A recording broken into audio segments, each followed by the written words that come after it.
Finding problems? That's easy. They exist in every community. I'm Terry Springs, your host. We're looking deeper, and we are talking solutions, finding out how we all can make a difference.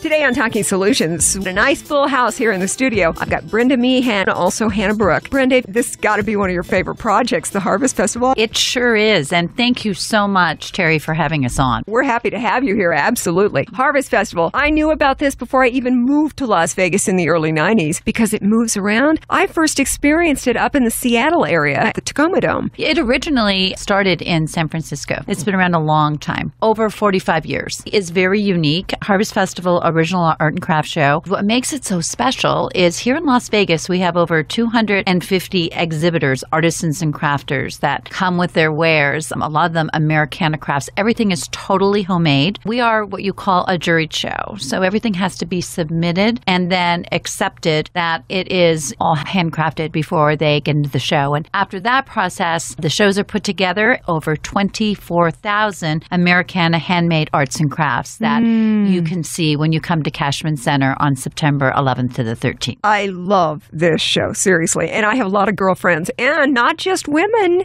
My husband goes with me. He'll hear some music, and then he's bought a CD, and then he's got to get some of the salmon products. Gourmet Alley is just so much fun. My husband and I like to do that, too. You do the little samples. He always goes and gets the coyote dips and stocks us up for a year for our entertaining. Then we go to Mr. Fudge and get our fudge for the season and just continue down. It's great fun. So much going on. You really have a wide range of price points. You can buy the little handcrafted dough ornaments that are so cute. Then on the other end, some really, really tasteful high-end artwork pieces. That is the thing that is great about Harvest Festival Original Art and Craft Show at Cashman Center. What makes it really special is that not only is it the first craft show of the season, it is the largest indoor craft show in Las Vegas. True story. Moved from Seattle to Las Vegas. It was 92. We had gone to this Harvest Festival, and I found this wooden jewelry holder, and it was just adorable, and I didn't buy it. I really regretted that. So here we get to Las Vegas. Harvest Festival is coming to town. Yay! I'm like, I got to go get that earring and necklace holder. It happened the same weekend I got married.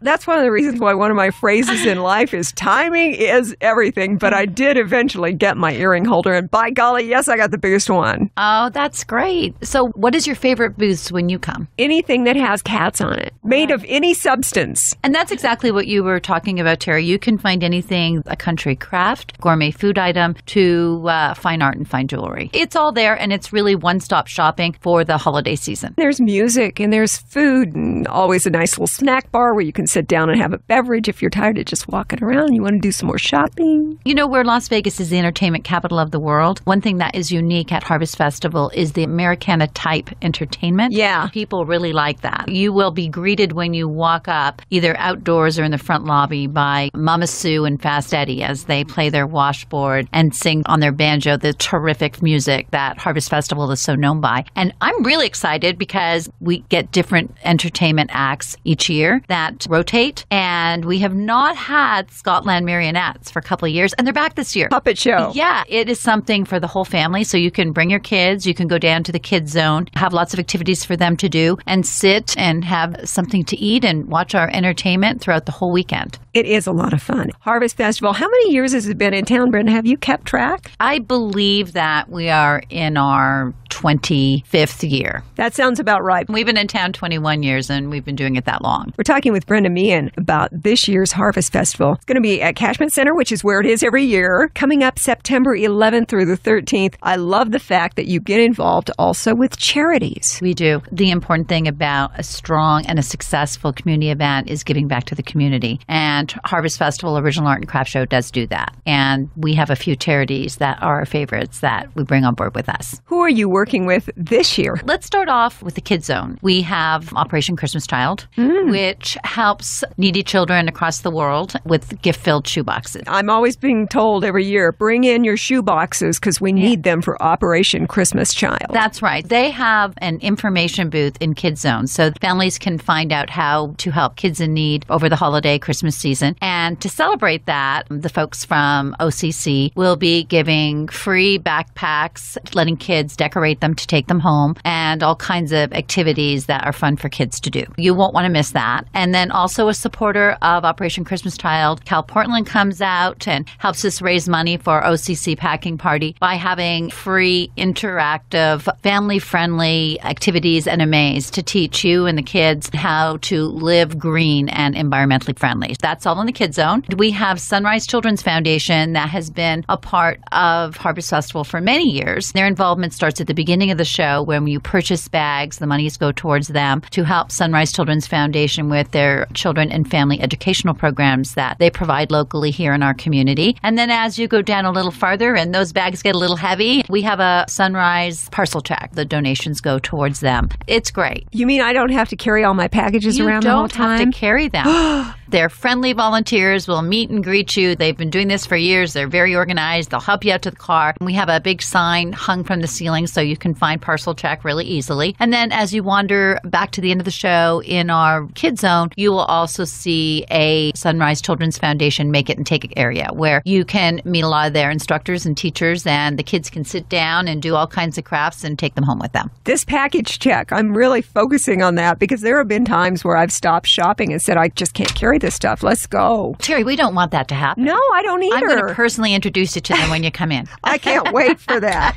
I also know that there's a charity that we can help even as we're coming through the door. You can. A local charity that Harvest Festival is very proud of our affiliation with is Safe Nest. Bring bags of non-perishables and canned food. They will meet you even before you get inside the door, so you don't have to carry these bags too far. And they will give you a $2 off coupon to get a discount on your admission. What a lot of people don't know, Terry, is that your $9 adult admission gets reduced to $7, and that's good for all weekend. So I could come back and shop some more tomorrow and the following day. You can. So you're not going to want to come to the show without a bag of goodies for Safe Nest. Help them out and get your discount into the show. Canned non-perishable food items. We could bring paper goods. We could bring baby items. Diapers are always welcome. Paper towels, baby food. Gotta love that craft dinner, spaghetti, tomato sauce, all those sorts of things. As you're grabbing those things in a hurry out the door, just check and make sure they're unexpired. Sure. They will help Safe Nest. I'm big on peanut butter, and I like cans of tuna and stuff like that. We are so excited that our local community has embraced this because we fill Safe Nest Pantry for almost a year. Our artisans and crafters have jumped on the bandwagon as well, and they donate items. So as well as it filling the pantries of Safe Nest Shelter, it also fills hampers along with a beautiful item from Harvest Festival. So when these families start their new life, they start it with a hamper from Harvest Festival. You guys, it's already fun to go. Now you're making us feel like we have a responsibility. Now we need to go. Also, I think we need to find a little bit more out about Safe Nest. Great idea. We've got Hannah Brooke in from Safe Nest. Welcome. I'm so happy that you guys are going to benefit from the charity donations at the Harvest Festival. Yes, absolutely. Harvest Festival has been doing this for us for quite a few years now. It really helps out our families that are staying at the shelter and starting a new life as well, because we're able to give them those basic needs to get them into a new facility or a new apartment. You guys have been around for quite a while. 1977, maybe? That is correct. That would be 38 years ago. We are starting to think about 40 years.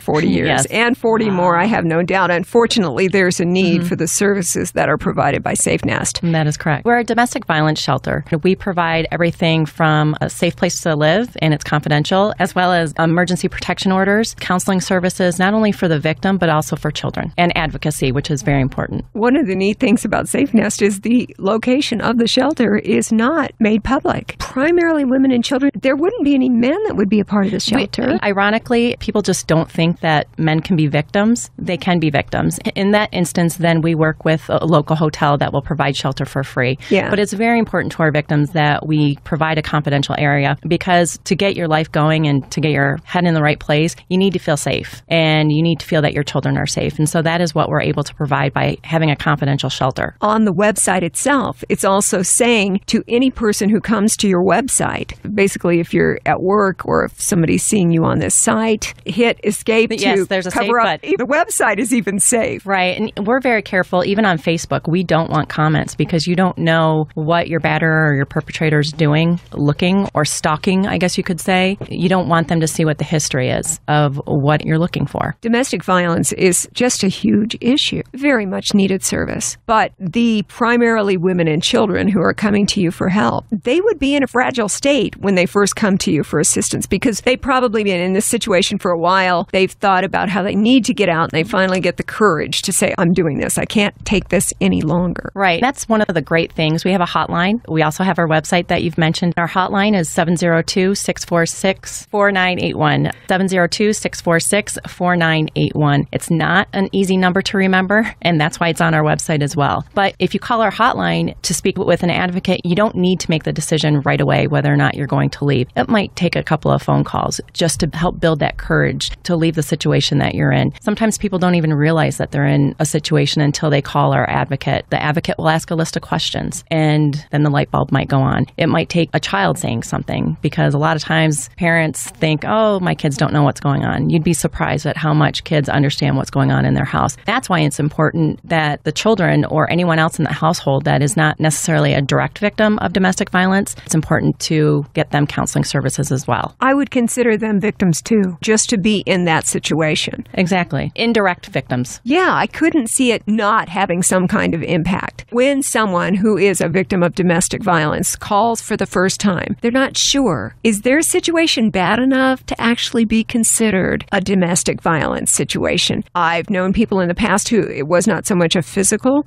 but more of a mentally abusive situation. Right. I would imagine that every situation is unique. Every situation is unique, and many times you'll talk to victims and they'll say, I always thought somebody else had it worse. There's got to be somebody else out there that has it worse, and I don't need the help. Somebody else needs help. And it's just their realization, or you can even say denial, that they're in a dangerous situation. You'll also meet victims that said, yes, it was emotional abuse, but then they'll say, there were days that I wanted him to leave a black and blue mark on my arm because at least that would go away. It's very difficult to make emotional scars go away. Nevada has a big problem when it comes to domestic violence. And I'm also believing that back in about 2008, when we hit the downturn and the economic situation became more difficult, those numbers, I could see those increasing at that point. More stresses in your household makes for more problems internally. Right. And unfortunately, everyone thinks, oh, I can point out a batter anytime you want. Well, domestic violence is a crime of control. That's what people have to understand. Again, they may not realize that they're in that situation because it may have started with emotional abuse years ago. And studies have shown if you grow up in that type of situation, you're more likely to choose a partner with those same habits. In many cases, especially you're talking about the recession, you suddenly wake up one day and you're in that situation. And I've spoken to victims, they don't want to be statistics, or they didn't want to be a statistic, meaning they didn't want to be on the FBI list that they were in a domestic violence situation. So there's a lot of reasons, including pride, why people won't come forward. But it's very important, again, because if you don't do it for yourself, think about, especially if you have children in this situation, if you get on the internet and do some research, you can look at what your kids are looking forward to in their lifetime. Hannah Brooke is with us from Safe Nest, and it's all got to do with the Harvest Festival, which we'll get back to talking about in a couple moments. As far as domestic violence, Hannah, I think that we all are cocooning as far as our lives. You drive the car, you go in the garage, you close the garage door. Nobody knows what's going on in there. So part of the whole pride issue, I don't want people to know my life isn't okay. Not only that, let's say you are in a situation, you may start disclosing to friends and they don't want to hear it. It's an uncomfortable situation. They don't want to think that, oh, somebody I know is hurting their spouse. There's lots of reasons, and that's another great reason to call for an advocate, because that person doesn't know you. They're not going to judge you. That's not their job. Their number one job and their number one priority, because they're all great people, is to know that you're in a safe place. Even while making that phone call, that's the first question that's going to come out of their mouth. Are you in a safe place that you can talk freely? That's important to know. Do you think some of the stuff that we had go on within the last year with like the NFL and some very high profile domestic violence type cases, is that shining a light on the problem? Because like you said, if you are talking to friends at some point and they're uncomfortable because they don't want to think that one of their friends is involved in a domestic violence situation, it's not comfortable to talk about. Or it's none of my business. Yeah. So is it not going to be your business if that person ends up killing their spouse? And I'll tell you, homicides are up right now when it comes to domestic violence. I would be concerned about that. Would you want to feel that guilt? Well, the worst thing that can happen is that you call the police and you're wrong.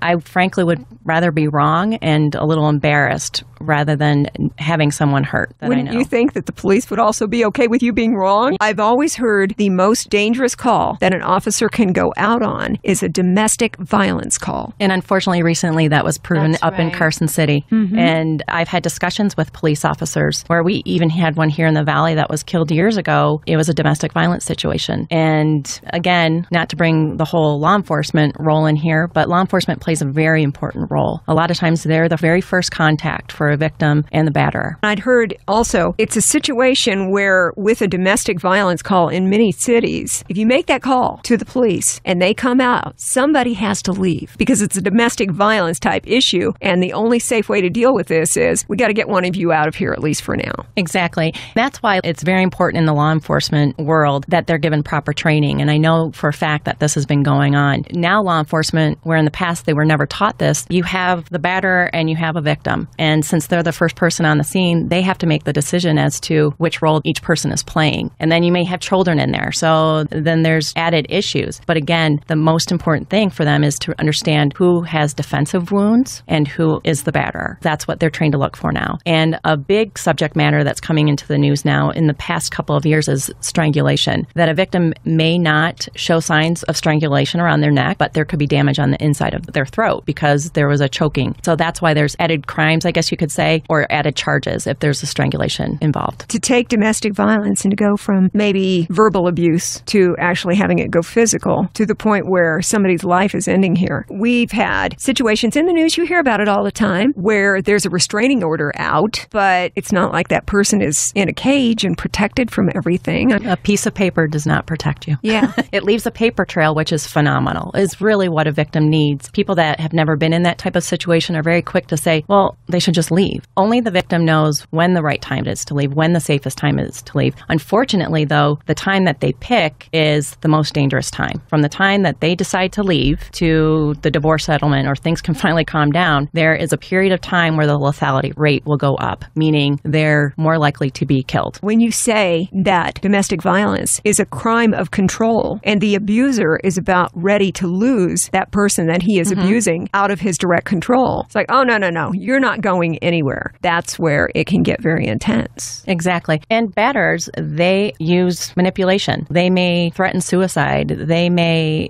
do all sorts of things to ensure that the victim does not leave. They will use the children against the victim. Animals. Pets. Pets is a big thing.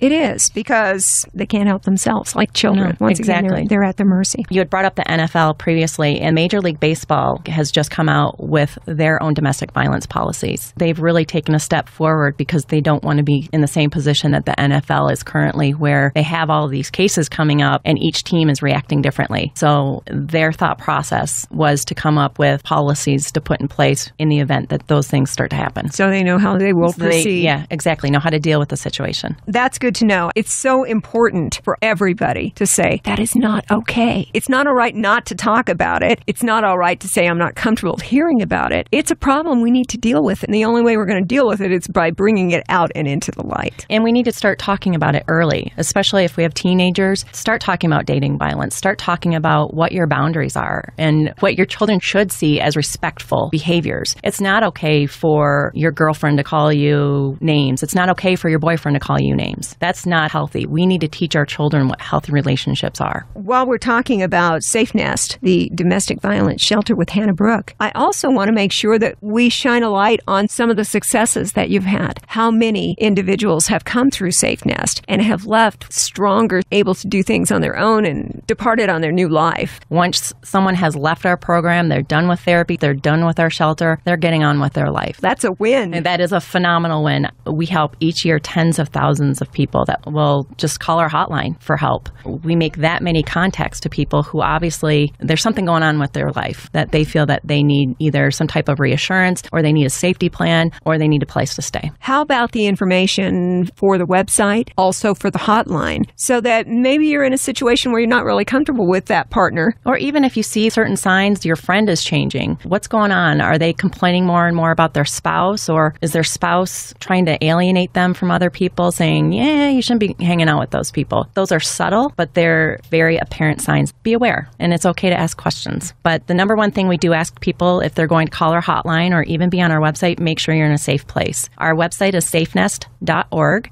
safenest.org, and our hotline is 702-646-4981. 702-646-4981. Do you have volunteers who assist you with all the things that you do? We love volunteers. We could not do our work unless we had volunteers. And to be a volunteer, if you want to answer hotline calls or help with emergency protection orders, you do have to go through our advocacy training, which is quite a few days, quite a few hours. But volunteers will help answer hotline calls. They'll help in our shelter. They will help obtaining emergency protection orders. We need volunteers at events. We need volunteers in our office just to help. We have 75 employees right now, but hundreds of volunteers really help make Safe Nest what it is. If someone was saying, I think I could get involved, I've got the time and the interest, how do they get in touch with you? Go onto our website, safenest.org, and look under the information for volunteers, and it'll put you in touch with the appropriate person. If there's things that you're going to be doing with any of our victims or children, you will have to go through a background check. We're very stringent about that. I think a lot of people have had in their circle of acquaintances, friends, coworkers, neighbors, someone who was affected by domestic violence. It may be you can't do anything to help that situation, but you can help somebody else. And that's one of the great things about volunteering for Safe Nest. Mm-hmm. Just helping the overall effort in getting things right. Right. And even if you don't have the time to volunteer, there's other ways. You can donate clothing and furniture. We have a phenomenal donation center. You can call and schedule a pickup. That number is 702-257-3800. 702-257-3800. We take clothing, gently used furniture. If you're doing a fall cleanout, it's a great organization to call and do a pickup. The funny thing is the donation center, we do know where that is.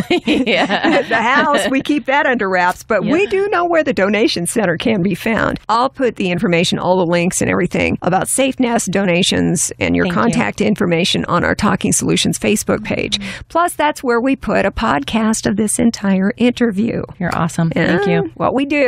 Try to help. Right. Safe Nest is the recipient of a lot of good things coming very soon as far as the Harvest Festival is concerned. Returning to Cashman Center September 11th through 13th. Brenda Meehan. People, as they're coming in, they're going to donate non-perishable canned goods, paper items, baby goods. We'll fill the pantry for Safe Nest, and let's just get it all done before the holidays hit us for a whole year like we usually do. Also, something I've learned from this very informative interview is that there will be a whole booth of Safe Nest volunteers. So when you're coming along, if you do have friends that are talking to you, and I think sometimes people may not engage because they don't feel that they are informed to do that, they can certainly pick up business cards, or they can pass their friends and family on to Safe Nest so that they know that they're in good hands. Part of our involvement is, yes, to help with the pantry and help these families when they start their new lives, but it's also to have information out there for the community to grab, and they're there all weekend. All right, Safe Nest will have a booth at the Harvest Festival. Now, I know the way it usually works with me, I'm out on the weekend with my girlfriends. Mm-hmm. Maybe one of my girlfriends is in a situation where she'd like to just kind of check in. So we're all walking around the aisle shopping. She drops off for just a moment, stops by the Safe Nest booth, maybe asks a couple questions, and you guys are able to help her that weekend, which is great. Absolutely. And the items are very worthwhile. They need especially baby products. If you have diapers or baby food, baby wipes, or baby wipes and unexpired canned food, even things that you have at home, just throw them in a bag and bring them along, and you'll get $2 off to Harvest Festival. Bonus. Original Art and Craft Show, September 11th to the 13th, Terry. See, that's a win-win. Safe Nest gets wonderful items. You get $2 off admission, which, Brenda, you told me earlier, it's good for all 3 days. That's right. I bring my goodies on Friday, and then I can come back and go, I'm not done shopping yet, and get the discount again on Saturday and Sunday. Sometimes what we'll see is people will come on Friday, and then when they come back Saturday, they'll bring another bag of stuff. That's okay. That's all right. All good. We'll take your stuff. You could bring a truckload every day. The other thing, too, is we have been around a long time, and we've been helping Safe Nest over 15 years. But that doesn't mean we don't have a lot of new items at Harvest Festival, Original Art and Craft Show, too. So you're going to want to check us out because we have our oldies but goldies, but we also have a whole bunch of new exhibitors that we bring in every year. So there's always a new, unique gift for you to find, as well as, the local artists medicines that you look forward to every year. Not long away. It is September 11th through the 13th, that whole weekend at Cashman Center. Harvest Festival, the original art and craft show, coming back to town. And before you go through that door, make a donation of some things for Safe Nest, and you get $2 off. Win-win. All good for all of us, right? That's correct. Thank you, Terry, for having us in. Well, thank you for coming in. If you want the information, check our Talking Solutions Facebook page. And as far as getting information on the Harvest Festival, harvestfestival.com or safenest.org. And how about we just all meet up at Cashman Center that weekend? Sound good? Sounds good excellent. to me. I'll bring the fudge. That's what I need. When you're there, you really do need it. You do. Before you're there, you're like, oh, no, I won't. Mm-hmm. Yeah, get there. Yeah. Try it. Brenda, Hannah, thank you so much for joining us today on Talking Solutions. Thank you. Thank you.